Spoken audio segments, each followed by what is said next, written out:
right, folks, what is going on? This is episode 707 of the First and Frame Rate Show. I am VF Baller. Over we talk about Georgia Southern and Atlanta Falcons football. And today we're going to talk some Coach Arthur Smith. The thing about Arthur Smith is he knows what's going on. He knows what the fans want. He knows that he knows that the fans want him gone and they want him fired, and not all of the fans, but a good bit of them.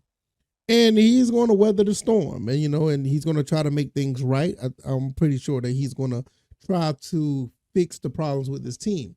I have no doubt in my mind of that. But me personally, I've seen enough of Coach Arthur Smith, and I'm not saying that I don't want him to succeed wherever he goes, even if he stays here. But that doesn't mean I have to be a fan of him. So we're going to talk about this article once again. I mean, these guys at SI.com, I haven't shouted them out in a while, but the guys at the Falcons Report, the SI.com, is probably the most unbiased articles that you will see for the Atlanta Falcons. I think they do like all other type of teams as well in the NFL. But the Falcons Report, I always like going to them because they're very unbiased. And like I said, you have other ones out there. Even the home team stuff is a little bit. They tear down the team a little bit more than they should. And it's not a knock on them, but it is what it is. So we're going to get into that and give you my thoughts and opinions. So if this is your first time here, welcome. I can be found on YouTube and Rumble. Also on Anchor, Spotify, Apple, and Google Podcasts. I want to thank you guys. We're getting really close to 1,500 subs over here on YouTube. Rumble is moving as well. I haven't checked the numbers on Rumble lately. I need to go back and check them. But on the YouTube side, but the podcast side, you guys are knocking it out. We're almost up to maybe almost 500 listeners a day. That's really cool. I really appreciate you guys over there. You guys are absolutely awesome, and without you guys, this show don't grow. So, also I can be found on Twitter at VF Baller, and the website is firstandframerates.com. If you want to support the show monetarily, CashApp and PayPal links are below. All right, I said enough about all that. Let's talk about Coach Arthur Smith. I'm going to put the link in the description about this article. Once again, SI.com, the Falcons Report does a great job pretty much talking about the firing rumors and knowing what the fans want and what the fans demand of him.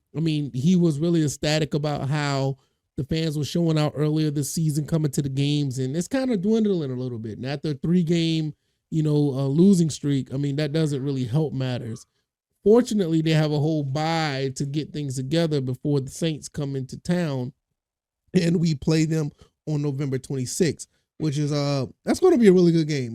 Both teams aren't really up to par, but both teams hate each other, so he has a lot of time to get things right. And one thing about it is he understands the problems with the red zone. He understands what's going on in the trenches. He understands what's going on in the play calling. And hopefully he'll be able to fix that. I've seen some improvement in the last game when they played against Arizona. And honestly, I think the offense did just enough to win the game. I think the defense kind of let us down with the Kyler Murray stuff, but that's a defensive thing. And it still falls on Coach Arthur Smith, but he's the offensive guy. He's pretty much the offensive play caller, or he lets Doug Ragone do the play calling. It's his offense. He's not necessarily a defensive guy. If you want to talk defense, Ryan Nielsen is the guy you want to talk about. I think that's something it's very hard to,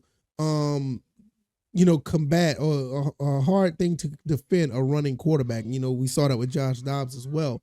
So, with that being said, I am giving a little bit of, I've never really been harsh on Coach Arthur Smith. I just not necessarily. I just don't think that he's going to be the guy for the job. The only thing that really changed my mind is to prove me wrong. He's going to have to. Play calling aside, I think they've done great with drafting players. I think they've done a good job with all of that. But I just don't think he can do it. But I'm going to, just like any fan, they're going to roll with the punches along with the team, no matter if they're, 0-10 or they're, 10-0, or if they're 4-6 or if they're 6-4. It doesn't matter. They're going to roll with the team, and that's what we're going to do. So I'm gonna watch Coach Arthur Smith and see if he can get this done. Now I'm going to talk about a quote that he had in this article. And this article is always pretty good to watch this type, to read this type of stuff. They do a really good job. But this is what was said prior to the quote. It says, whether that the Falcons coach Arthur Smith is not or not, whether, I'll just gonna skip that. I'm sorry. I'm sorry. He's well aware of fans calling for his job and will continue to just roll with the punches as the season treads on. I mean, that's all he can really do. So this is what he says, quote, that goes back to what I was talking about. It's pro football. Don't sign up for it. I mean, honestly, it doesn't matter. It doesn't matter if you win 10 Super Bowls or you don't win anything. That is it. That's what it is. If you don't like that, don't sign up for it. That's for players and everybody. If you don't want the pressure, there's other professions you can go do. That's what it is. You know what I mean? We know what we're hired to do. You embrace it and you try to do everything you can to win. So do right by the job you're hired to do. I mean, it's a little bit of, yeah, that's basically Coach Arthur Smith speak. That's what he says when he's at the press conference. It's a little bit all over the place. But with that being said, it's basically like, look, I'm going to go and do what I can and do the best I can to turn things around. I'm going to be the head coach and I understand what all the chatter's about. I understand what I need to do. I need to understand what I need to do better. And I believe that he's going to try. Do I have confidence it's going to happen? I'm probably about 50-50 on that. And probably more than 60-40 that he's not. You know, I want him to do good because I want this team to be great. I want him to turn it around and at least make the playoffs. You know, I mean, I don't care what anybody says, and I don't want to go too far with this. You make the playoffs, anything can happen. Anything can happen. Don't sell yourself short just because, we made it in through a wild card or whatever the case may be. We get in the playoffs. That shows that we have somewhat of a winning culture here. That shows that we're capable of running the table and making it to a Super Bowl and possibly winning one. It shows other players that, hey, I may want to come to this team because there may be a few plays away of getting to the Super Bowl. So getting to the playoffs is something that you may want to be a part of. You know, so I mean, just look at the Steelers. The Steelers should have been dead in the water. But the fact they got players and they have a coach on that team, and I know, Coach, I'm not trying to compare this team to each other, or the coaches to each other. I'm just saying they have a pedigree that they know how to win. They know how to get to the playoffs. They know how to get to the postseason. You know, that's just what the Steelers are about. I would love to be in that position because every time you go out, you turn around, they bring talent in. Every time you turn around, they are in the mix in the AFC. Every time you turn around, no matter what team they got, they have players on that team who's going to make a way for those guys to be in the running. So that's the type of team I want. Every chance, every year, those guys could go somewhere. Even with Kenny Pickett, those guys could get in the playoffs. And once you get in the playoffs, you don't want to go to Heinz Field. You don't want to play this team when they're hungry. You got a coach like this. You just don't want it. So that's kind of like the sentiments I would like to see out of the Falcons. They have the leadership, they have the talent, but do they have the drive to do so? And this is what Coach Arthur Smith comes in. I don't know if he has that. I don't know if he has that to push players. I think he's good at getting players around and actually, you know, try to get themselves into believing in something. But I don't think they got him to push him to that next level, because pushing this team to the next level, that's when you're talking about a team that could have, you know, had a very good winning record this year. This was a very soft schedule with this talent. This is why I said this team could have went 14-3. And looking at how they lost some of these games, a lot of these games are like one,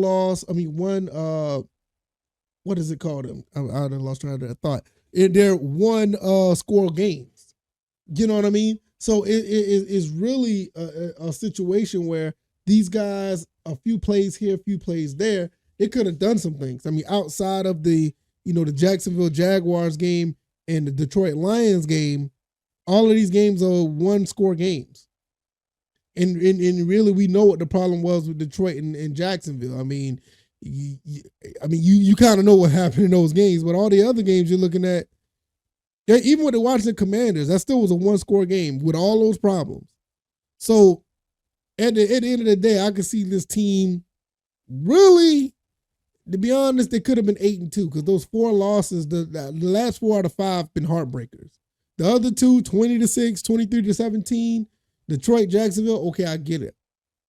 But those other 4 that they lost, man, they could have, I mean, you're literally like a couple plays away or one play away of really, flipping his season upside down.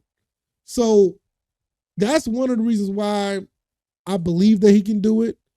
I'm giving a 40% chance out of 60. I mean, out of 100. And I know some people probably got it lower than that, and that's fine. You know, at the end of the day, I want the Falcons to win. I may not agree with the players some of the players on the team. I may not agree with the coach and the coaching philosophy, but I still want the Falcons to win. I don't want them to go anywhere, to be like top of the draft pick. Oh, excuse me, at the top of the draft order all the time. I want these guys to go far. But I know what I got in front of me. I know what I got with Desmond Ridder. I don't care what anybody says. I know what I got in that team. You know what I'm saying? This team is literally going to be a team. I mean, not the team, but the quarterback is literally going to be an above average quarterback. Even though he did play well in the Arizona game, I just don't see him being that elite quarterback. I don't see him being the cream of the crop. I don't see him, being that guy. And I'll be glad to be proven wrong. And with Coach Arthur Smith, I think we saw the ceiling of Coach Arthur Smith. I think we have. And, like I said, this is all opinionated. And this is what this show's about. It's an opinionated show. But I feel like this is what we got. It's just enough to probably get over 500.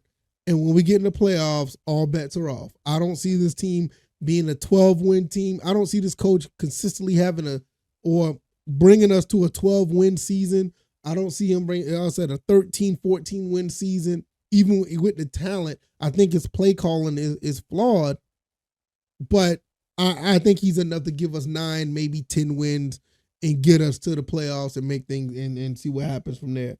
Now, as far as Desmond Ridder, which I'm gonna say this before I go, I believe he's the same way. He's gonna be the type of guy to probably give you 30 touchdowns, maybe 12 interceptions, and throw for slightly over 4,000 yards every season, and it'll be all right. It'll be solid. I don't see him being this 48, 4,900 yard passer with like 35 touchdowns and 5 interceptions. I don't see that.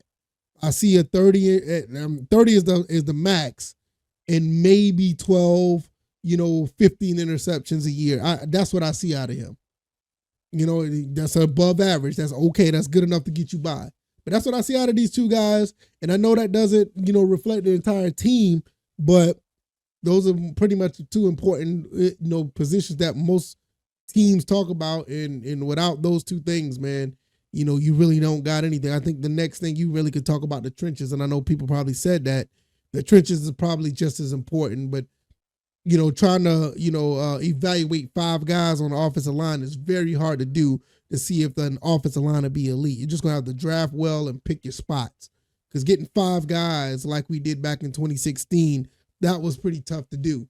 We got it, and it made a difference. I will agree. But I'll leave it there. If you like this commentary, hit the like button, share this podcast, subscribe to the channel if you haven't already. Let me know what you guys think. Arthur Smith knows that we want him gone, but I think he's going to try his best to turn it around, and I'll give him a 40% chance to do so. I think he'll be able to do it. Y'all let me know what you guys think. I can be found on YouTube and Rumble, also on Anchor, Spotify, Apple, Google Podcasts. I am going to get up out of here. I got some couple things I got to do before I go to bed. It's about to be Friday, everybody. So you guys enjoy yourself, and enjoy the weekend. It's about to come up, but we'll have another episode prior to the weekend starting, and we'll go from there. All right, y'all. I'm going to get out of here. Y'all take it easy, and y'all be blessed. Peace.